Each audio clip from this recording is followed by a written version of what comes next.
সীমান্তবী 24 পক্ষ থেকে আপনাদের স্বাগতম।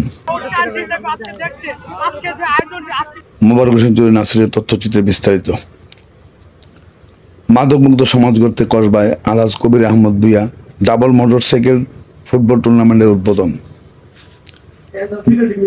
মাদকমুক্ত সমাজ গঠনে যুব সমাজকে খেলাধুলার মাধ্যমে সম্পৃক্ত করার লক্ষ্যে কসবা উপজেলা জাতীয়তাবাদী দল বিএনপি এর উদ্যোগে শুরু হয়েছে ডাবল মোটরসাইকেল ফুটবল টুর্নামেন্ট 2025।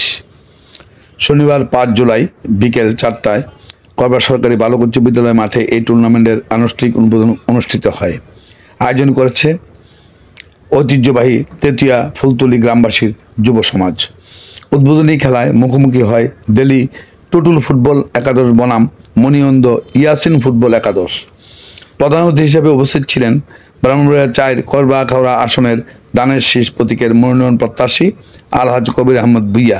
তিনি বলেন, খেলাধুলার দিক দিয়ে উর্বর, শিক্ষার দিক দিয়ে উর্বর, কিন্তু আমাদের এলাকাটা সীমান্তবর্তী এলাকা, যে কারণে মাদকের বয়াল থাবা এখানে বিভিন্ন সময় আমাদেরকে আক্রান্ত করে।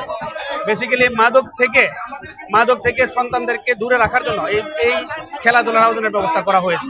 যুব সমাজকে মাদকের ভয়াবহ ছোবল থেকে রক্ষা করতে হলে খেলাধুলা ও সংস্কৃতি চর্চার প্রসার অপরিহার্য। এই ধরনের আয়োজন সমাজে ইতিবাচক পরিবর্তনের বার্তা দেয় এবং তরুণদের সঠিক পথে পরিচালনায় অনুপ্রেরণা যোগায়।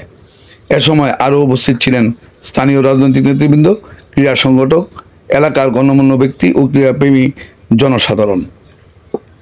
সীমান্তবী 24 কসবা।